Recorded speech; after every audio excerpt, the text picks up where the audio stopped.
Hello, church. I'm now in a restaurant to partake of moussaka and baklava, some of the Macedonian traditional food. They say harana. But one thing in the church is that everyone, when they enter in from the original entrance, which I showed you on the outside, was coming from the west so that they would face towards the east. This is what the Jewish churches do because they go ahead and want to be ready for the Messiah as he comes from the east.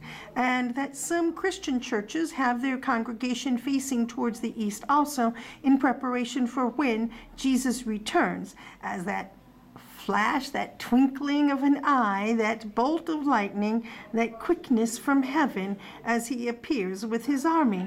Now this is the flyer that is written in English, and it says that this church was dedicated to Saint Clement of Ohrid, which was from 840 to 916 AD. So Ohrid, Saint Clement has been around for a long time. But inside the church, which I couldn't take a picture of, was a fresco of a man on a slab, like a marble slab, and people standing around like it was in death of preparation.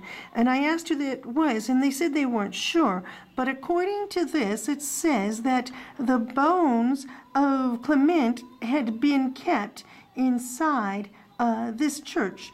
The relics of Saint Clement were kept in this church and later in the church of Saint Mary Pevileptos, which were held until 2002.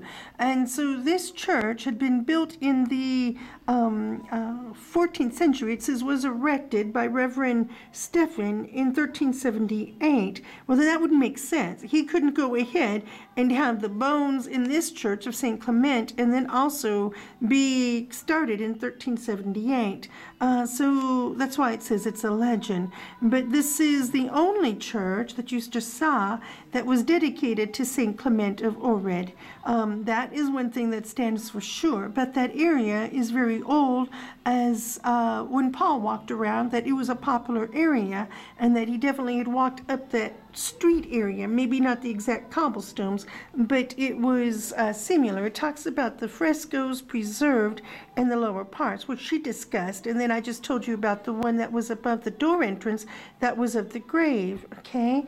And here that it says that this actual church we saw, St. Clement, wasn't mentioned in 1694 when there was an inventory of the Ohrid churches, but it definitely is and has been restored from what it was, because at that time, 1694, it may have been just considered a ruin, an old slum area, and that it was changed over. But the one thing, which the girl didn't say, which she told me afterwards, is that this area is a special area in Ohrid, and that in the small area of this neighborhood, there's approximately 40 churches, which we talked about when we were walking over to the restaurant, is that Jesus had gone to the desert after being water baptized with the Jordan River for 40 days. Moses went up and wrote the tablets, and it was 40 days. Elijah went up with 40 days. Noah, with the ark, it rained 40 days. That the time of the Lent is 40 days, but the time after Easter to the Pentecost is 40 days.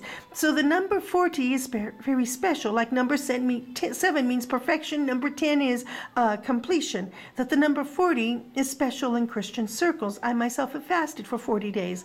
But the thing is that this area, with it having 40 churches from the 365 churches in all of Ohrid, may be God's hand to say that yes, this is a special place, and that why he chose me to come to this particular church, St. Clement over all churches, could be a way of showing me that there is a special blessing, a special type of holiness in this area versus the other area.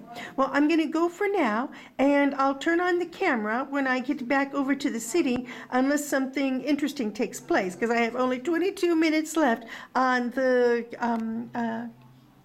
camera. God bless you. Or 22 minutes left of the battery. God bless you.